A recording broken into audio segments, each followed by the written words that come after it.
Namaskar, welcome to DD News. I'm Sakal Bhatt and with me is Arindra Pratap Singh, and you are watching the uninterrupted, continuous and special coverage on Union Budget 2016-17, Sabka Budget, here only on the National Network. And in the next 1 hour, we're going to talk about the big takeaways, the many firsts that this particular budget has seen.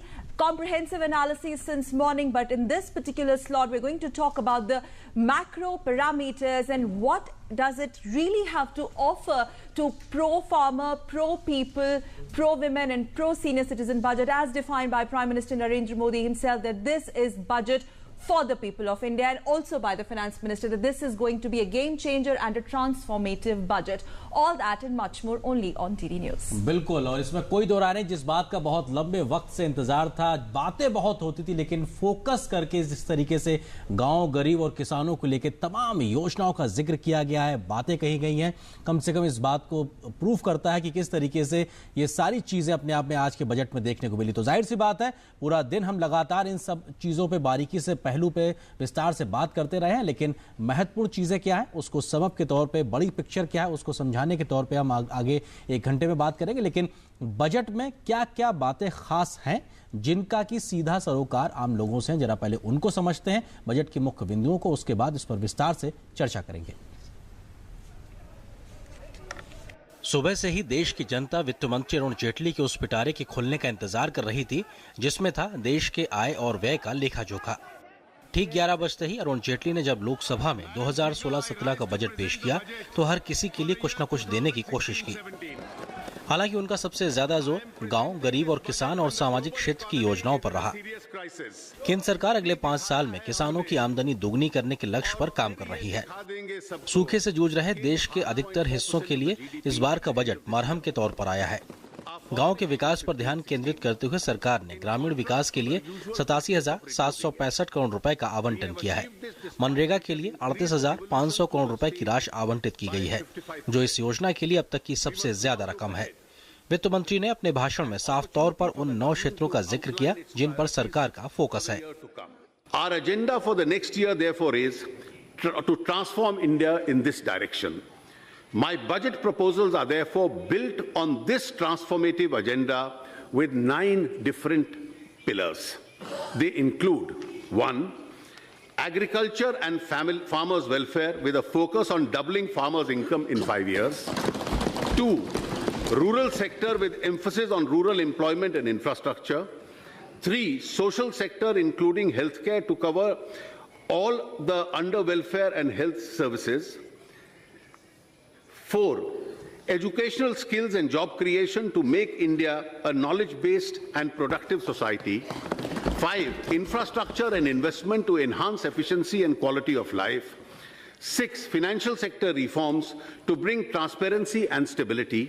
7. Governance and ease of doing business to enable people to realize their full potential. 8. Fiscal discipline, prudent management of government finances and delivery of benefits to the needy. 9. Tax reforms to reduce compliance burden with a faith in the citizenry.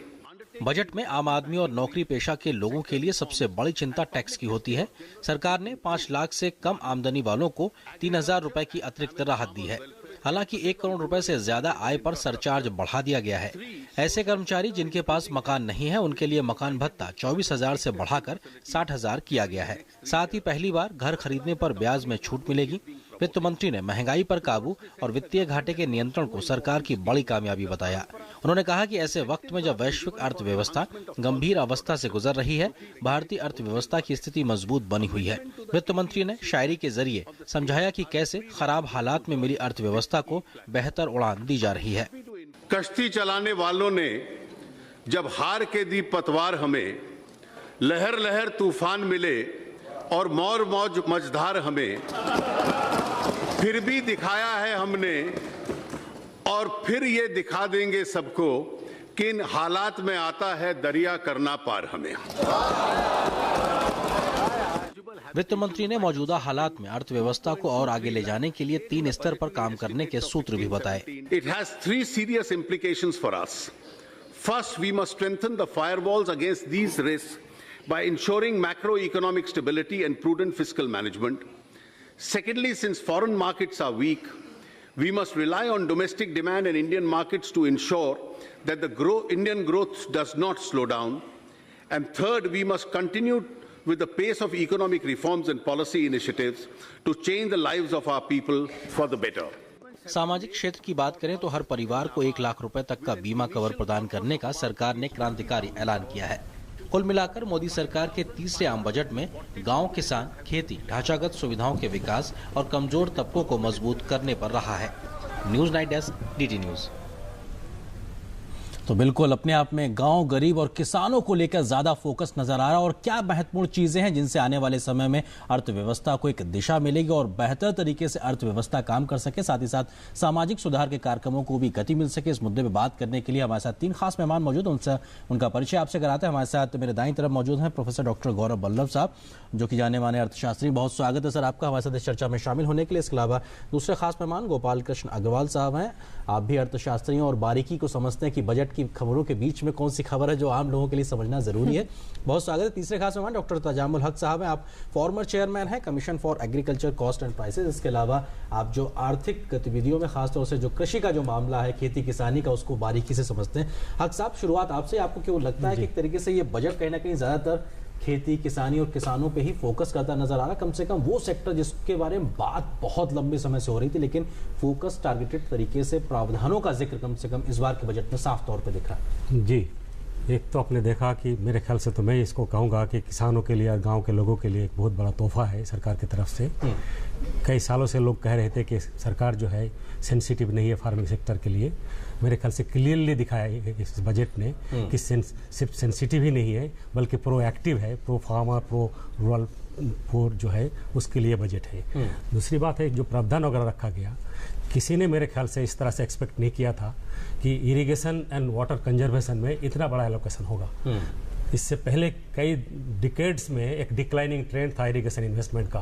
For the first time इसको reverse करने के लिए एक huge amount allocate किया गया और खास करके रेन फेड एरियाज जो ड्राईलैंड एरियाज है वहाँ कैसे वाटर कंजर्व किया जाए और उसके लिए एक स्पेशल 2 तरह के प्रोग्राम्स आए। नाबार्ड के माध्यम से भी जो सिंचाई निधि का 20,000 करोड़ रुपए का अलग से कॉर्पस फंड करके, और दूसरा ऐसे भी वो मनरेगा का जो अमाउंट है उसको रेन फेड एरियाज में कैसे वाटर कंजर्वेशन के लिए फोकस किया जाए। प्लस तालाब और कुएं 5 लाख का जिक्र भी किया बिल्कुल, डग वेल्स और टैंक पॉन्ड्स डेवलपमेंट वगैरह के लिए।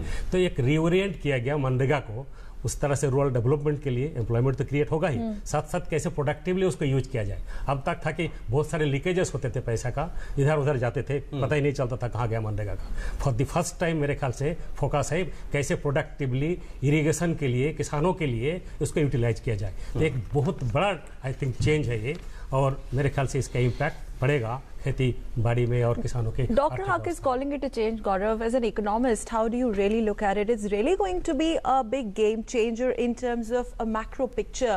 We have seen in this particular budget very robust, in fact very aggressive push being given to the rural sector, whether it's e-governance, whether it's Panchayati Raj, whether, like Arin pointed out, pro-farmers, irrigational facilities, etc., all that. But this is something, wouldn't you say that this has been one of the many firsts that this budget has provided or perhaps brought it on the table? And would you say that this is going to be one of the most crucial and significant political aspect of the budget? Yes.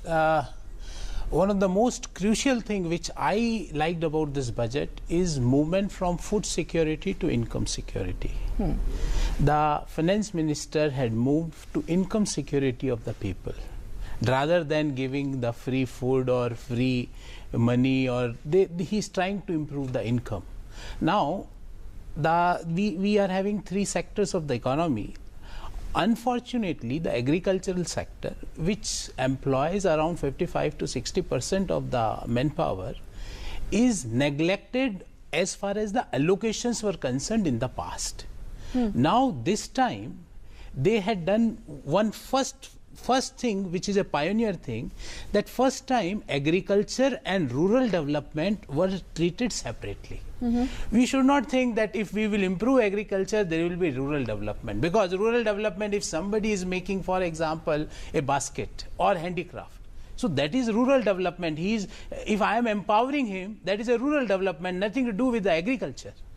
So first time there is they had tried to differentiate that agriculture is different, rural development is different. Now in agriculture, everybody knows there are few problems which everybody is aware of. We are aware of that our pulses price are shooting up because our demand is big and there is no production. So he had earmarked the fund. Everybody knows that the basic problem of Indian agriculture sector is the productivity problem. So he had transferred, made a good allocation. So this big push, Gaurav, this big push, the problems or the issues that you're enumerating do you think this is going to basically in a big way confront these issues that are already confronting the agrarian sector? But one thing, that agriculture is basically a state subject. You can allocate the resources, but execution lies with the state governments. So there comes, because a lot of allocations, Government of India is transferring 60% funds, 40% will be contributed by the respective state governments. Here comes the state issues. Here comes the cooperative federalism which Prime Minister is talking about. So I think with cooperative federalism, with a Team India mindset, Team India spirit, we are going to achieve a lot in the agrarian. Because from the day I started learning economics, I am reading one thing, that India is an agrarian economy. At least now it is realized. बिल्कुल उसको अगर किस तरीके से छुआ गया, अग्रवाल साहब आपको लगता है कि इस बजट के लिहाज से अगर आप देखें तो क्या आपकी नजर में भी यही एक सबसे बड़ा पहलू निकल के आता है? अगर हम ग्रामीण अर्थव्यवस्था की बात करें, किसानों की बात करें, जिस पे सबसे ज्यादा जोर देने की बात की गई, और ये कोशिश भी इस तरीके से कि साहब टारगेटेड तरीके से किया जाए, एक अप्रोच ऐसी जो कि ग्राउंड पे कम से कम रिजल्ट ओरिएंटेड हो। आप सहमत है इस बात से? हाँ, देखिए ये दो बहुत महत्वपूर्ण पहलू इस पूरे बजट एक्सरसाइज के हमें समझने चाहिए कि सब जगह चर्चा हो रही थी कि पिछले 2 साल से हमारा कृषि क्षेत्र में मानसून खराब थी, तो किसानों की हालत या रूरल सेक्टर की हालत बहुत खराब थी। तो वह तो एक उसको ठीक करना बहुत बड़ा लक्ष्य था, प्रधानमंत्री ने भी कहा था, वित्त मंत्री जी ने भी कहा था, और उसके साथ ये था कि हमें इंफ्रास्ट्रक्चर इन्वेस्टमेंट भी करना है, रूरल इंफ्रास्ट्रक्चर को भी डेवलप करना है।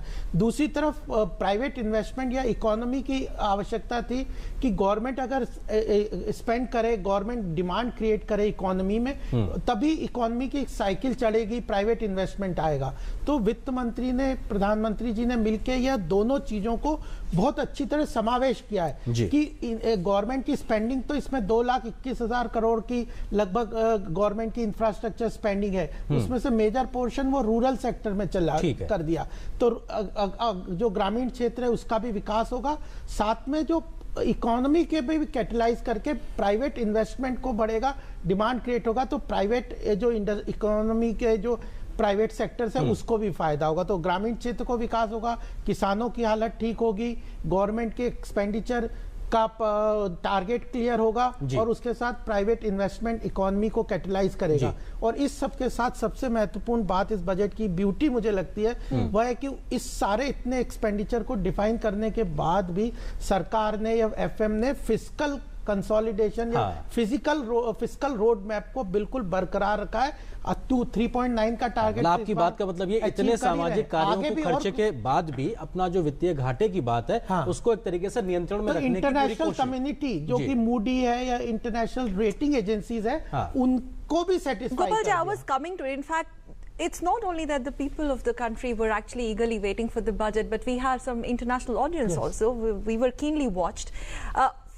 To regain that sort of confidence, what do you think the FM has brought on table, especially when we talk about how urban planning, is, it figures very prominently on the national agenda, smart cities concept. We've seen for the first time that investments in urban sector are really based on competition between the states, because Gaurav pointed out how states are going to be very crucial stakeholders. So from that perspective, how do you define this paradigm shift? This international community was looking forward that with the requirement of the domestic industry, can the finance minister shift from his budget prudence or economic prudence, and he may subvert the fiscal deficit, or he may not meet the target. That was a very big apprehension in the international community, but he has maintained this. He has taken the target to 3.5 for the next year. Even revenue deficit has been kept within targeted of 2.5. even on the FDI sector, you see he has fulfilled the requirement of opening of the FDI and opened it in the agriculture food processing industry, where it will help this agriculture sector for their produce to be increasing their shelf life and procurement from the agriculture sector. कृषि क्षेत्र को भी FDI का उन्होंने open भी किया है। तो मैं कह रहा हूँ कि इस पूरे बजट का जो ओवरऑल व्यू परसेप्शन जब आदमी देखेंगे तो उसमें पता चलेगा कृषि क्षेत्र को देखा है, इंटरनेशनल कम्युनिटी को देखा है, फिस्कल प्रूडेंस को देखा है, डोमेस्टिक इंडस्ट्री के डिमांड को देखा है, बैंकिंग सेक्टर में भी बहुत कुछ किया है। तो वो अभी चर्चा में आएगा। Very briefly, sir. Two things to tell quickly. Sure. One is that the most important thing of this budget, I think, according to me, is the focus on infrastructure development, whether it is rural roads, highways, ports, and then markets, overall national markets, rural power sector, like electrification of villages. The Prime Minister says every village will be connected in the next few years with electricity. And if you go into the details, again, there are ways clearly defined how we will do it. So I think very clear kind of roadmap is there, clear kind of focus is there, and without infrastructure development of this kind, growth cannot be revived or made to happen at the rate of 7% or 8% or maybe 9 to 10% if you do it properly. So there is also, Arvind, in fact, an increase of 15% in the overall expenditure, which also reflects government's confidence in terms of taking these flagship programs ahead and implementing them on the ground. We're going to discuss all that, but right now we need to slip into a short break. You're watching Sabka Budget, Doordarshan's special coverage, uninterrupted special coverage on general budget. Stay with us.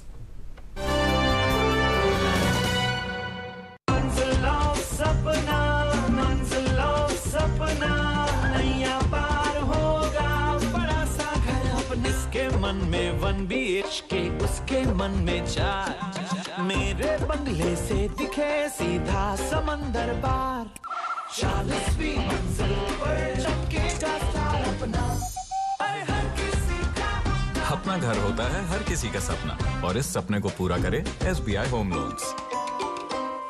आपका office Bharat है, जगह जगह है धूल की चादर, हर school हर college Bharat है, बेपरवाही का ये मन, हर सड़क हर गली भारत है, हर धरोहर हर घर भारत है। और भारत को स्वच्छ करने में कपड़े तो गंदे होंगे ही। जैसे आपने संकल्प लिया है भारत को बेहतर बनाने का, वैसे ही हमने भी संकल्प लिया है बेहतर को और बेहतर बनाने का। महाशक्तिशाली घड़ी इस्तेमाल करें फिर विश्वास करें। Introducing SBI Asset Backed Loan, a loan against mortgage or property with simple and quick processing facility, best interest rates, and easy repayment options. SMS SBI ABL to 567676. बढ़ो बढ़ो बढ़ो मेरे संग,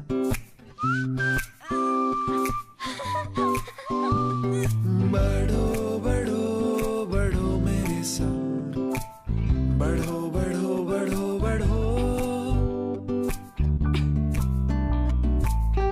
कुछ इसी तरह बच्चों के साथ साथ बढ़ते हैं LIC के चिल्ड्रंस प्लान्स, जो दे आकर्षक भुगतान बच्चों की हर बढ़ती अवस्था में। बढ़ो बढ़ो बढ़ो मेरे संग। An exclusive and easy finance option for e-commerce sellers. Introducing SBI Smart SME e-commerce loan. A collateral-free, fast online loan. For more details, log on to www.sbi.co.in.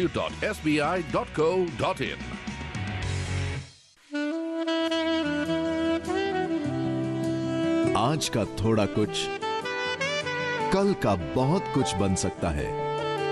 इसीलिए LIC का Jeevan Shikhar, one time premium equals long term benefits.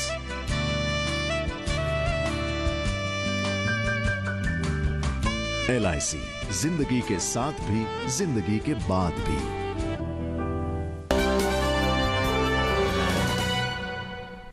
स्वागत है आप सभी का इस छोटे से ब्रेक के बाद। आप देख रहे हैं सबका बजट, और बजट को लेके जो कुछ भी तमाम मुख्य बिंदु हैं उस पर लगातार हम बात कर रहे हैं। खास पैनल हमारे साथ लगातार बना हुआ है। गौरव, आपको लगता है कि मनरेगा को लेके भी बहुत बात हो रही थी, और अब जबकि 38,500 करोड़ रुपए का प्रावधान का आवंटन की बात की गई, आपको लगता है कि कम से कम सरकार की इस मंशा को दर्शाता है? भले ही राजनीतिक वाद विवाद कुछ भी हो, लेकिन अगर गाँव, किसान और गरीबों के भले की चीज़ है तो उसके लिए सरकार किसी भी हद तक जा सकती है। देखिए, एज ए प्रिंसिपल मनरेगा खराब स्कीम है ही नहीं प्रिंसिपली, पर उसका पिछले 5-4 सालों में क्या हो रहा था कि उसका नाम खड्डा खोदो खड्डा भरू टाइप ऑफ काम हो रहा था। आज हो रहा था, आज खड्डा खोद रहे हैं, फिर भर रहे हैं, फिर खोद रहे हैं।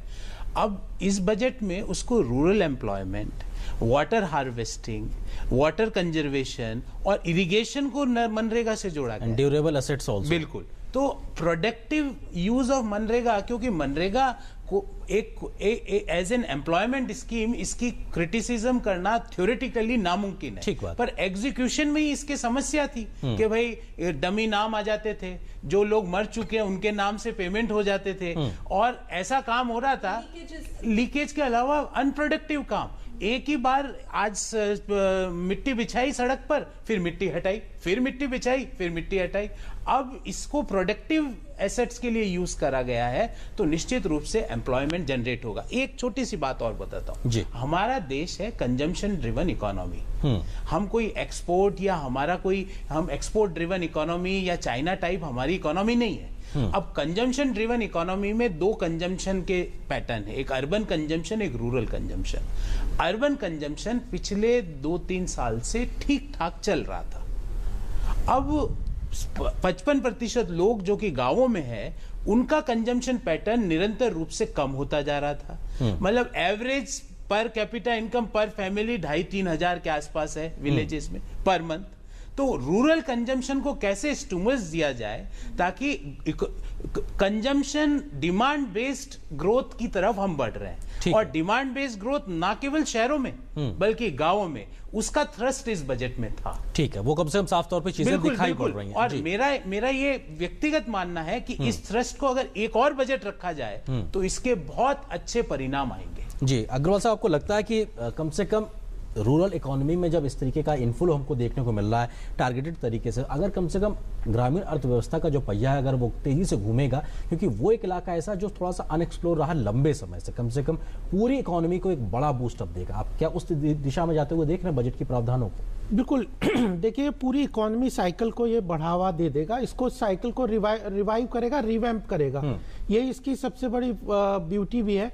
और आप देखिए कि रूरल इकोनॉमी में सब किसानों की क्या समस्या थी, अंडर एम्प्लॉयमेंट है। 60% की लगभग जनसंख्या हमारी कृषि क्षेत्र में एम्प्लॉयड है, और वो जीडीपी की मात्र 14-15% जीडीपी कंट्रीब्यूट करती है। तो आप उसको एम्पावर जब तक नहीं करेंगे, उसको अल्टरनेटिव एम्प्लॉयमेंट के एवेन्यूज नहीं क्रिएट करेंगे, तो इसमें इस बजट में वो भी फोकस है। पशु पालन के बारे में काफी इंसेंटिव्स दिए हैं, उसके बारे में काफी नए आयाम भी खोले हैं।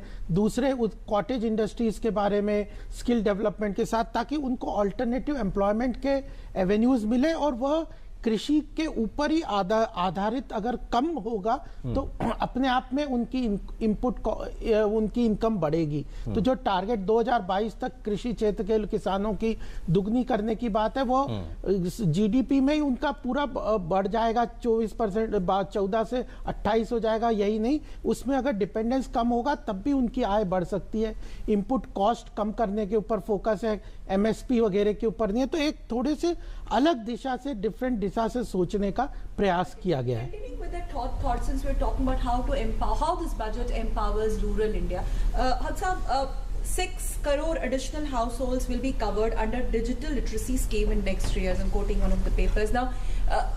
Considering the Digital India campaign, which Prime Minister Modi has been most of the, in fact, बिल्कुल बिल्कुल, ये जो आप जो बात करी बहुत ज़रूरी है। सकल ने जो बात का जिक्र किया, जिस तरीके से हम लगातार डिजिटल इंडिया की बात कर रहे हैं और ग्रामीण एक जो अर्थव्यवस्था के लिहाज से देखा जाए, जिनके लिए योजनाएं बन रही हैं, अगर उन्हीं तक लाभ नहीं पहुंचेगा तो कैसे काम चलेगा।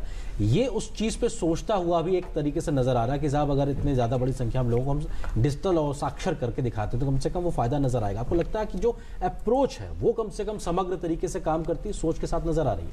बिल्कुल है, खास करके इस तरह से भी नहीं देखें उसको पीसेस में, ओवरऑल होलिस्टिक वे में, अगर इंटीग्रेटेड वे में सारे बजट का पिक्चर देखें तो उसमें बड़ा क्लियर दिखेगा कि कैसे रूरल इकोनॉमी में लोगों का इनकम बढ़ाया जाए और इनकम से डिमांड साइड को कैसे स्ट्रेंथन किया जाए, इस पे फोकस है। दूसरी तरफ सप्लाई साइड में इंफ्रास्ट्रक्चर वगैरह क्रिएट करके, स्किल इंडिया की बात करके और कैसे एंटरप्रेन्योरशिप डेवलप करके, फोकस करके कैसे उसको भी मजबूत किया जाए। तो डिमांड सप्लाई साइड अगर दोनों मजबूत होता है तो इकोनॉमी मजबूत होता है। और खास करके रूरल एरियाज में अगर इतनी सारी चीज़ें हो जाती है, जो कहा गया कि इंफ्रास्ट्रक्चर डेवलपमेंट, इरिगेशन, फसल बीमा योजना, मेरे ख्याल से for the first time Indian history में इस तरह का बजट है जिसमें ग्रोथ में फोकस है, इंक्लूसिव ग्रोथ में फोकस है और कैसे किसानों को ओवरऑल डेवलपमेंट में भागीदारी बना के उनका इनकम अगला 5 साल में डबल किया जाए, इसमें फोकस है। मेरे ख्याल से आज तक कभी किसी बजट में इस तरह की बातें नहीं। ऐतिहासिक बजट। एक बहुत छोटी सी चीज बताता हूँ जिसका इतना बड़ा इम्पैक्ट जाएगा। 1.5 करोड़ लोगों को, जो कि ग्रामीण बीपीएल की महिलाएं हैं, उनको आप एलपीजी सब्सिडी दें। तो इससे क्या हुआ, आप देखो डबल फायदा हुआ। ये एक छोटी चीज नहीं है, ये 2000 करोड़ रकम छोटी हो सकती है बजट के लिहाज में, पर इसका इम्पैक्ट आज आप देखते हो गाँवों में जो लोग हैं, महिलाएं, जीवन दुर्भर है। पहले लकड़ी कलेक्ट करो और फिर स्मोक लो। और वित्त मंत्री ने भी बोला कि आप उसमें कुकिंग करते हो तो 60 सिगरेट्स का स्मोक चले जाता है आपके पास में। तो कितना हेल्थ के लिए, तो ये 2000 करोड़ छोटा एलोकेशन है। पर दूसरा बेनिफिट क्या है, मैंने जैसे सेक्रीफाइस एलपीजी सब्सिडी दी, तो अब मुझे लगा कि मेरा जो एलपीजी सब्सिडी है वो बीपीएल की महिला को चलेगी। तो now I am promoted, I am getting a encouragement that I should give up my LPG subsidy because it is used for a person who is living in a BPL family, a woman who is going to get this. So basically a very strong outreach to rural India. People will always encourage to give up those things where he knows or she knows that what will strong be the outreach use of to rural India, and also at the same time ensuring a massive social security, especially when we are talking about that particular segment. Gaurav, another thing, the way FM started out in the morning saying that the economy is on the right track, and in fact, if you remember, he said that CPI inflation has come down from 5.4% to 9+. Now, if you and that of course is a big relief for public. So if you take into consideration all deliverables associated with budget and the kind of thought that goes into making of it, how do you think budget acts as a tool or an apparatus to overall control inflation or counter inflation, because inflation continues to be our macroeconomic goal? Very interesting fact I will share with you. Our WPI is negative for last 15 months and CPI is roaming around 5.6%. Why? What is the economic meaning of this? Economic meaning is that a farmer, the price of the farmer of the product is going down, but the same product is sold to a retailer, or retailer is selling the same product at a higher price. Why? Because we always used to say that distribution channels are the problems. Because I am growing, for example, tomato in a farm in Jharkhand, I can't take the tomato to Delhi Mandi for selling. क्या इसीलिए ई platform की बात की गई है? Platform नहीं, उसके लिए मैं आर्यन बताता हूँ। ये जो ग्रामीण सड़क योजना है ना, इसका इम्पैक्ट ये होगा कि हमारी जो फार्म से मार्केट की डिलीवरी है वो लिंक हो जाएगी। अभी तो है ही नहीं, neither a truck can go to the last farmer nor it can come out. So इसके इम्पैक्ट, ये ग्रामीण सड़क योजना ये नहीं है कि गांव के लोग शहर कैसे आराम से आएंगे। ग्रामीण सड़क योजना है कि फार्म का जो आउटपुट है वो सीपीआई जो बढ़ता जा रहा है वो कैसे कम किया जाए, एक मेजर। दूसरा major, pulse. We are aware of our pulse situation. We are moving towards protein-rich diet. Our eating patterns are changing. So a separate fund for promoting the people so that they should move from cereal to cash crop is a big move.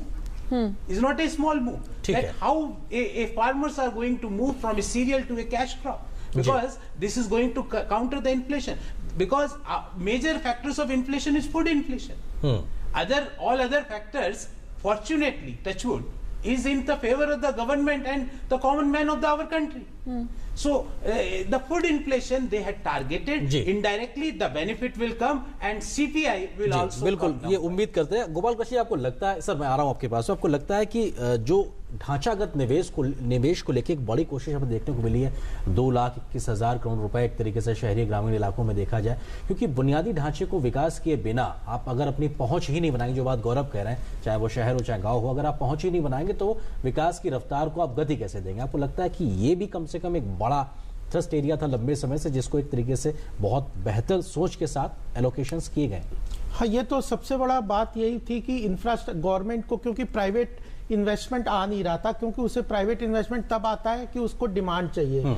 और दूसरी बात थी कि banking sector में जो existing जो projects थे जिसके थ्रू बैंकों ने फाइनेंस किया था, या प्राइवेट सेक्टर्स के लोगों ने जो प्रोजेक्ट्स लिए हुए थे, चाहे रोड्स के कंस्ट्रक्शन के हों, पावर सेक्टर के हों, और तो वो वेरियस कारणों से कहीं ना कहीं अटके हुए थे, फंसे हुए थे, और उसमें इसके कारण वो साइकिल एकदम स्टैंड स्टिल हो गई थी और वो रुक गई थी। तो इस सरकार ने बहुत कोशिश करके उन लगभग 70,000 प्रोजेक्ट्स को उन्होंने आइडेंटिफाई किया जो किसी न किसी कारण से रुक गया। वित्त मंत्री ने कहा कि हमने उनको आइडेंटिफाई करके बहुत कर लिया, चाहे उनके फाइनेंशियल रीस्ट्रक्चरिंग की बात है, तो इसमें बैंकिंग सेक्टर के रीस्ट्रक्चरिंग का भी बहुत महत्वपूर्ण डिसीजन लिया। हमने आज फोकस किया एग्रीकल्चर सेक्टर को, लेकिन बाकी भी बहुत महत्वपूर्ण इस बजट में डायरेक्शंस दिए हैं बैंकिंग सेक्टर के रिफॉर्म्स के, कंसोलिडेशन।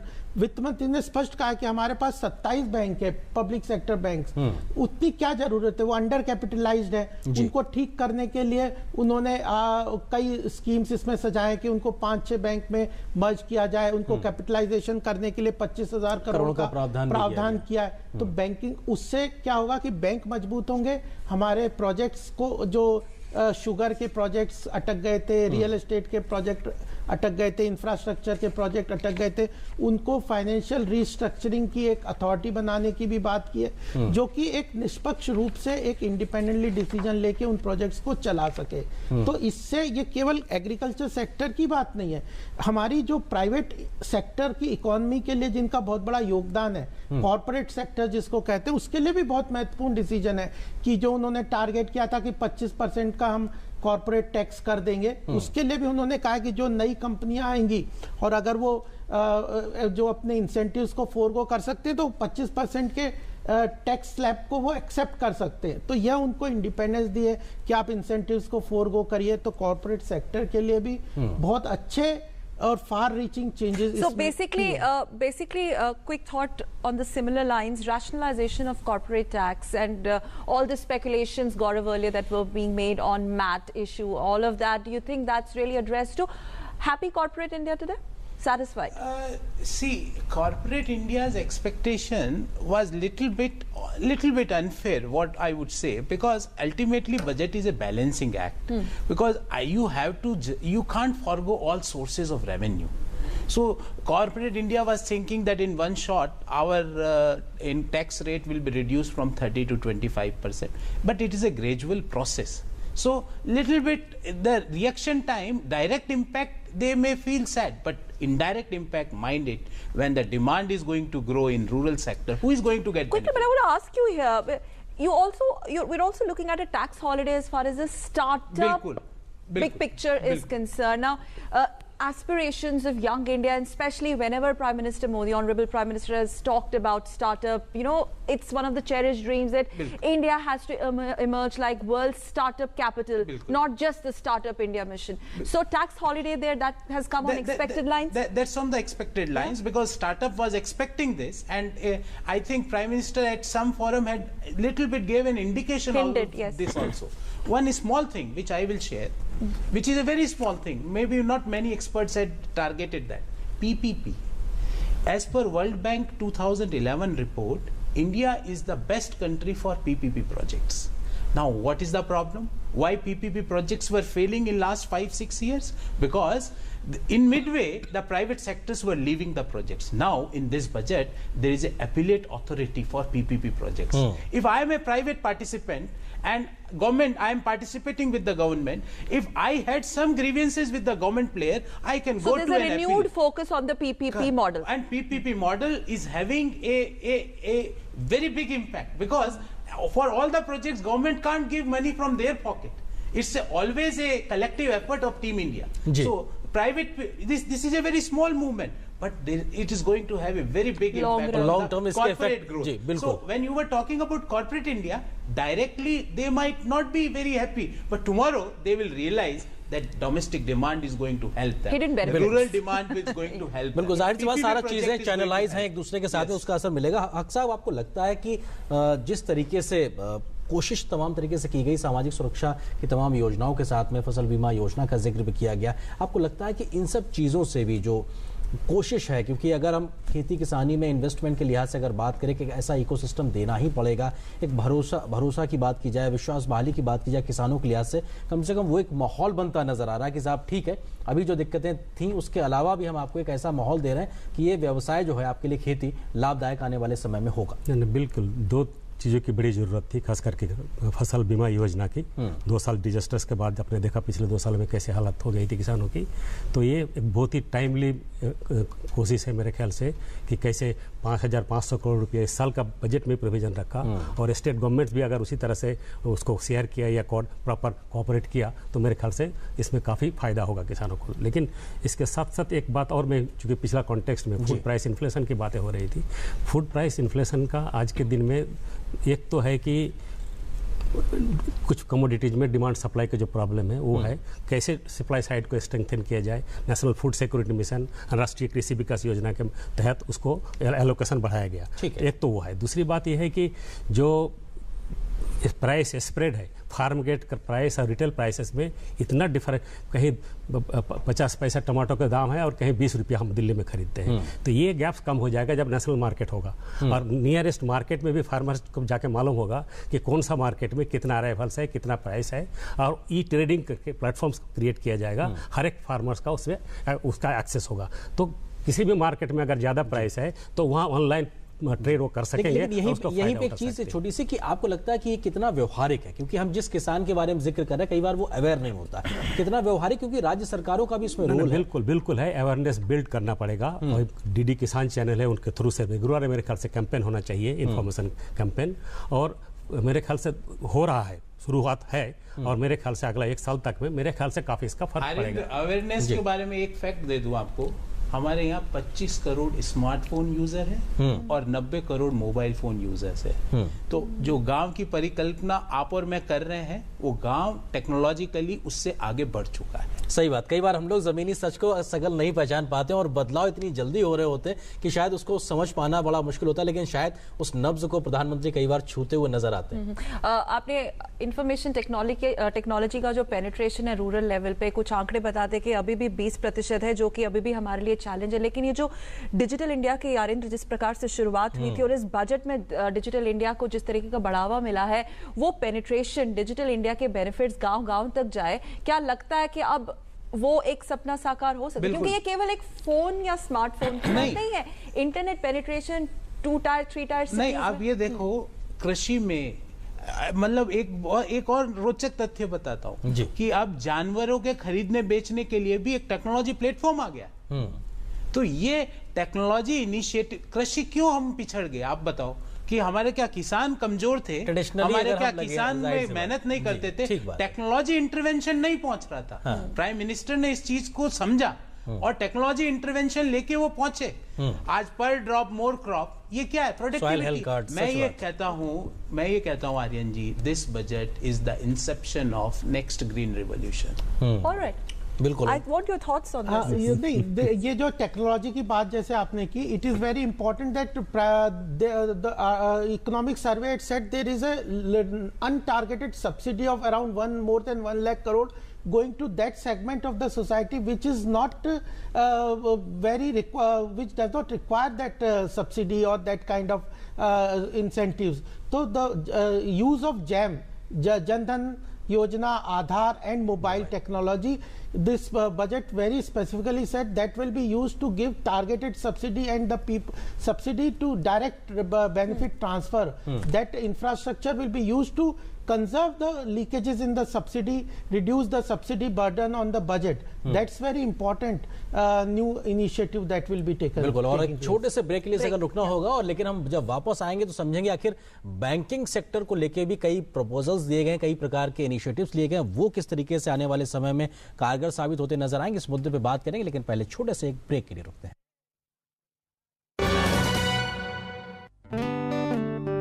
बढ़ो बढ़ो बढ़ो मेरे संग,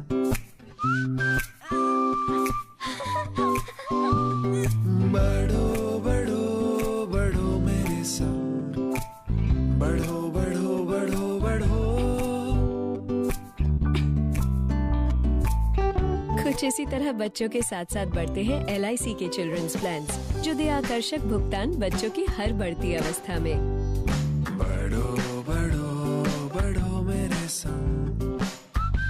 आपका ऑफिस भारत है, जगह जगह है धूल की चादर, हर स्कूल हर कॉलेज भारत है, बेपरवाही का ये मन, हर सड़क हर गली भारत है, हर धरोहर हर घर भारत है। और भारत को स्वच्छ करने में कपड़े तो गंदे होंगे ही। जैसे आपने संकल्प लिया है भारत को बेहतर बनाने का, वैसे ही हमने भी संकल्प लिया है बेहतर को और बेहतर बनाने का। महाशक्तिशाली घड़ी इस्तेमाल करें फिर विश्वास करें। डैड, अगले हफ्ते मैं कितने साल की हो रही हूँ? 18? 19? 18। तो पिछले साल की तरह कोई टेडी बियर या रोबोट मत लाना। देखना कहीं ये टेडी बियर तो नहीं है, देखो जरा। वाओ! Thank you dad. एक पेंडेंट काफी होता। बेटी बड़ी हो गई है, उसके फ्यूचर के लिए छोटा छोटा नहीं बड़ा इन्वेस्टमेंट, उसकी खुशी है हमारी तैयारी। LIC के सिंगल प्रीमियम प्लान्स, बार बार प्रीमियम नहीं, सिर्फ एक प्रीमियम का इन्वेस्टमेंट और जिंदगी भर की निश्चिंता। Introducing SBI Asset Backed Loan, a loan against mortgage or property, with simple and quick processing facility, best interest rates, and easy repayment options. SMS SBI ABL to 567676. आज का थोड़ा कुछ कल का बहुत कुछ बन सकता है, इसीलिए LIC का Jeevan Shikhar, one time premium equals long term benefits.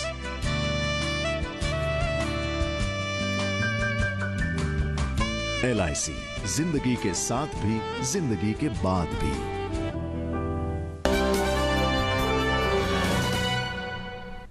स्वागत है आप सभी का एक बार फिर से सबका बजट में। हम लगातार बात कर रहे हैं किस तरीके से बजट के बाद में जो तमाम प्रावधान है वो आने वाले समय में अर्थव्यवस्था को गति देते नजर आएंगे। तमाम जो कोशिशें की गई हैं वित्त मंत्री अरुण जेटली की तरफ से, उनमें क्या कुछ महत्वपूर्ण है। पैनल हमारे साथ लगातार बना हुआ। अगर आपको लगता है कि हम बैंकिंग का जिक्र कर रहे थे, लेकिन ओवरऑल अगर देखा जाए तो कहीं ना कहीं वित्तीय अनुशासन पे बहुत ज्यादा जोर नजर आ रहा है। जिन 9 क्षेत्रों का जिक्र भी वित्त मंत्री ने किया, उनमें वित्तीय अनुशासन का जिक्र भी किया गया। हर जगह कम से कम अब गड़बड़ी की गुंजाइश नहीं छोड़ेंगे, कम से कम ये चीज और बढ़ते नजर आ रहा है। बैंकिंग सेक्टर के लिए उन्होंने एक सेंटेंस अपने बजटीय भाषण में दिया कि अब क्रेडिट के लिए गवर्नमेंट इंटरवेंशन नहीं होगा। मींस कि अब डायरेक्ट हम गवर्नमेंट क्रेडिट किसको देनी किसको नहीं देनी, it will be purely on professional judgment, on the prudence judgment. First thing. Second, NPS जो है एक बड़ी ग्रोइंग प्रॉब्लम है। अब उसके बारे में वित्त मंत्री ने सिर्फ एक स्टेटमेंट दिया कि we will be tackling this, but NPS is not something which budget should speak about. This is out of budget issues because this 25,000 crore which is allocated as a capitalization fund, mind it is not for taking care of NPAs, growing NPAs, because NPAs का जो अनुमान है, मतलब उसके कई अनुमान है, पर एक मोस्ट कंजर्वेटिव अनुमान है 3.5 लाख करोड़ का के आसपास का. ठीक, हाँ, और एक अनुमान 5.5 का भी है. तो इसका कोई आकलन तो है नहीं. तो इसमें उन्होंने बोला कि we will be tackling this issue not in the budget, but we are aware of this growing problem. But मैं इसमें छोटे-छोटे संक्षिप्त में बात बताऊं.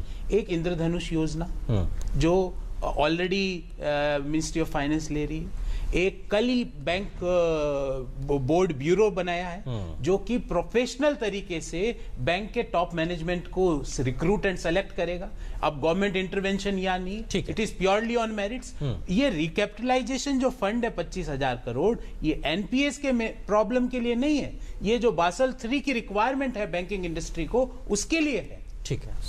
All right. So basically, there is already a plan or a fine print in terms of countering the non-performing assets. Because we can't allocate 5 lakh crore for this. All right. Now, here we're going to slip into another short commercial break. When we'll come back, we'll talk about how middle-class aspirations have been met in this particular budget, especially when we talk about service delivery to middle class. Plus, we're also going to talk about the education sector and a big qualitative push that has been given to the Sarva Shiksha Abhiyan and much more. You're watching Sabka Budget, our special coverage of Union Budget 2016-17 on DD National. DD Channel, your channel.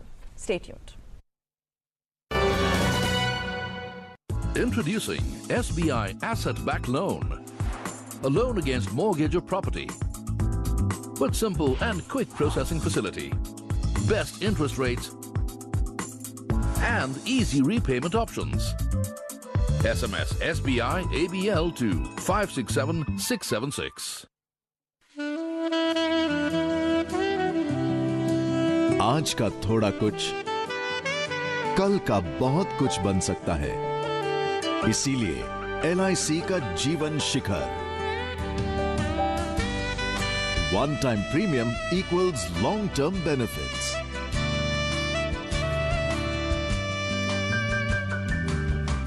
LIC, जिंदगी के साथ भी, जिंदगी के बाद भी.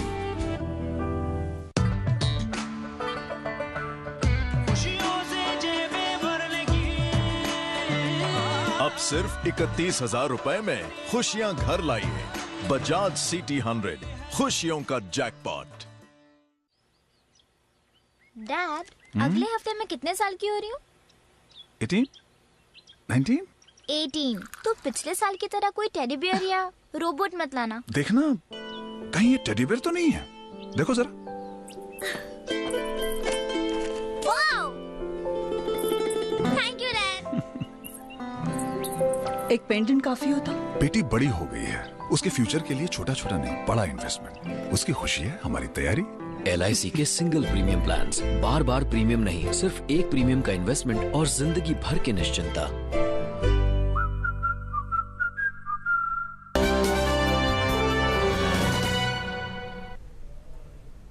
Welcome back to Sabka Budget, and let me quickly go across to Gopal ji, economic analyst. Before we slip into the page, we talked about this middle class sector, middle class segment aspirations, and how service delivery for middle class has been ensured or enhanced.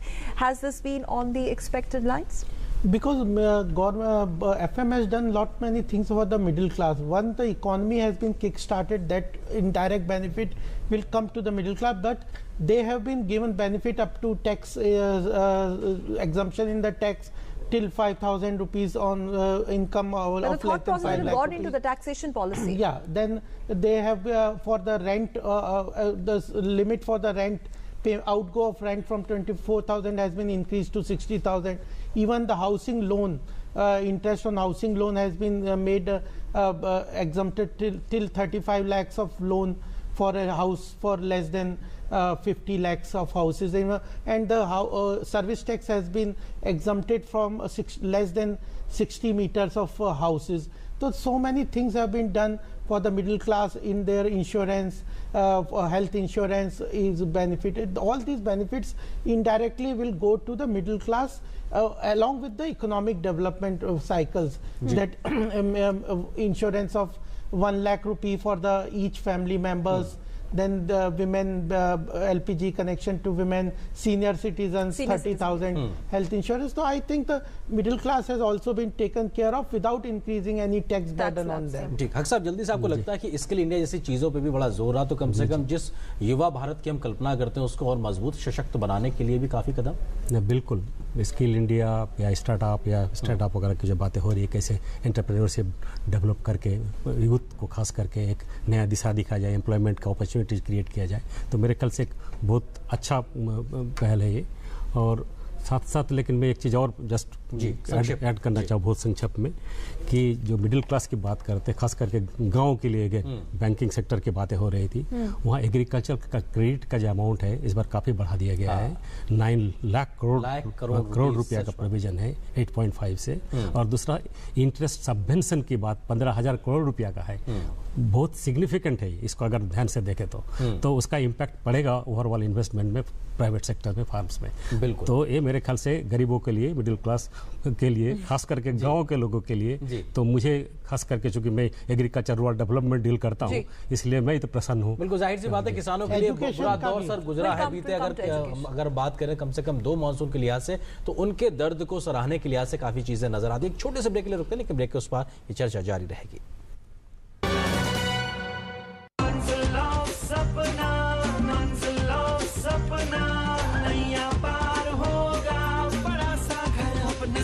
मन में 1 BHK, उसके मन में 4, मेरे बंगले से दिखे सीधा समंदर पार। 40वीं मंजिल पर चमकेगा स्टार अपना। अपना घर होता है हर किसी का सपना, और इस सपने को पूरा करे SBI होम लोन्स। बढ़ो बढ़ो बढ़ो मेरे संग,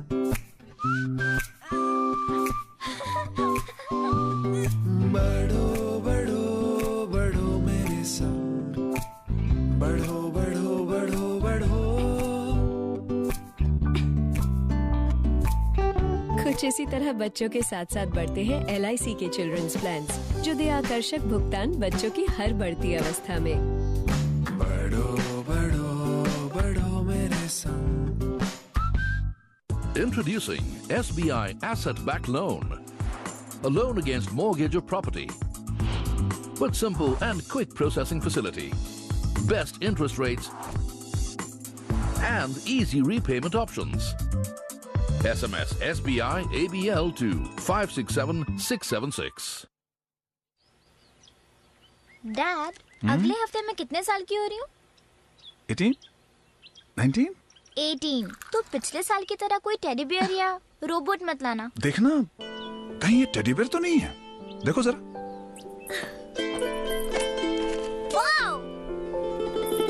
थैंक यू डैड। एक पेंडेंट काफी होता। बेटी बड़ी हो गई है, उसके फ्यूचर के लिए छोटा छोटा नहीं बड़ा इन्वेस्टमेंट, उसकी खुशी है हमारी तैयारी। LIC के सिंगल प्रीमियम प्लान्स, बार बार प्रीमियम नहीं, सिर्फ एक प्रीमियम का इन्वेस्टमेंट और जिंदगी भर की निश्चिंता। Introducing SBI Asset Backed Loan, a loan against mortgage or property, with simple and quick processing facility, best interest rates, and easy repayment options. SMS SBI ABL to 567676. Welcome back. We are into the last lap of this special coverage on Union Budget, and on education, we need to have one quick comment from Gopal Krishna ji, especially that qualitative push I'm quoting FM is talked about giving it to Sarva Shiksha Abhiyan, and also, you know, this ambitious target or a plan to get the top national universities at par with the international universities. How are we going to achieve that? No, the FM has announced that they will identify 10 private universities and 10 public universities. And bring them world class and level. make them world class, and even that will be opening up them to the international competition, and allowing them to invite foreign talents. And they have also announced a 1,000 crore seed capital, where it will be matched with other this debt financing and other thing, and the higher education will see a major boost with He's 20 universities. HIFA, Higher Education Funding Agency. Yes, the setting up a higher education funding agency with a seed capital 1,000 crore. Even they have announced that 62 Navodaya Vidyalayas will be opened. So I think the ultimately our education sector was bogged down with closed policies, and if it go now we are opening up in education sector, and basically we'll do it. A big push, a very aggressive push to bring all our educational institutions at the international level. बिल्कुल गौरव, आपको लगता है 30 second के अंदर आप बता सके क्या चीज छूटती सी नजर आ रही है इस बजट के अंदर? कहीं कुछ लगता है आपको, उम्मीद और रहती है? देखिए, दो एक चीजें, एक तो 30 सेकंड अर्बन इंडिया की जो एस्पिरेशंस थी, और मैं स्पेशली हायर मिडिल क्लास की, क्योंकि हायर क्लास को तो देखो बजट से कोई डायरेक्ट इफेक्ट नहीं पड़ता, तो वो थोड़ा सा क्या है कि जो सेस बढ़ा है, जिसको किसान कल्याण KKC किसान कल्याण सेस, तो उससे थोड़ा सा एक चीज वो अर्बन इंडिया की aspiration, specially higher middle class, और दूसरा अब जीएसटी का रोड मैप बिल्कुल चाहिए, नहीं तो इंटरनेशनल रेटिंग एजेंसीज, जिसमें क्योंकि अब हमारा जो फाइनेंशियल प्रूडेंस और फाइनेंशियल जो मूवमेंट है आगे का जब बढ़ सकता है, वो जो जीएसटी के रोल आउट से हम अचीव कर पाएं। और इसके कारण हमारी रेटिंग कम भी हो सकती है, क्योंकि इसको भी ध्यान रखने की जरूरत है, सरकार को नहीं बल्कि विपक्ष को। जल्दी से 30 सेकंड में आपको लगता है कि कौन सी और गुंजाइश बचती नजर आ रही है आपको? अनफिनिश्ड एजेंडा, अनफिनिश्ड एजेंडा मेरे हिसाब से बहुत कम है, लेकिन है एक दो।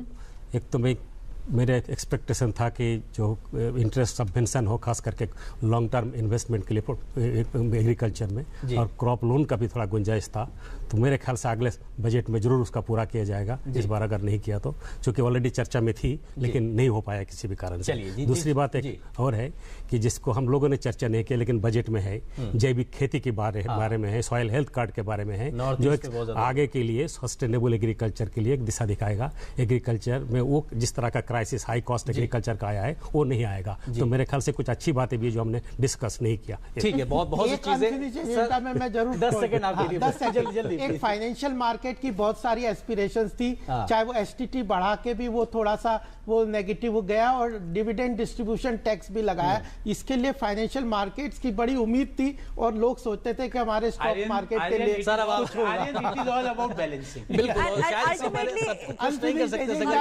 होगा। Ultimately, it has actually come to that one line from where it all started, Arendra, सबका साथ, सबका विकास, and that is what exactly this सबका budget we're talking about, Union Budget 2016-17 is all about. बहुत शुक्रिया आप तीनों मेहमानों हमारे साथ चर्चा में शामिल होने के लिए। तो जाहिर सी बात है सकल, जिस कोशिश को वित्त मंत्री ने किया एक तरीके से बैलेंस बनाने के लिए, तो बहुत कुछ देने की कोशिश की है, लेकिन जो कुछ भी चीजें आई हैं उससे आने वाले समय में अर्थव्यवस्था को कैसी दिशा मिलती है इसके लिए हमें इंतजार करना पड़ेगा। लेकिन मोटे तौर पर हर एक जगह कम से कम पॉजिटिव रिस्पांस मिल रहा है, क्योंकि गांव, किसान और खेती को लेकर बहुत कुछ ज्यादा चीजें कही गई हैं। तो हमारे इस विशेष कवरेज जिसमें हम सबका बजट की लगातार बात कर रहे थे सुबह 7 बजे से, फिलहाल इतना ही, लेकिन डीडी न्यूज पे खबरों का सफर लगातार जारी रहेगा। मुझे और सकल को दीजिए इजाजत। बजट की पूरी टीम बिल्कुल, बहुत शुक्रिया, नमस्कार।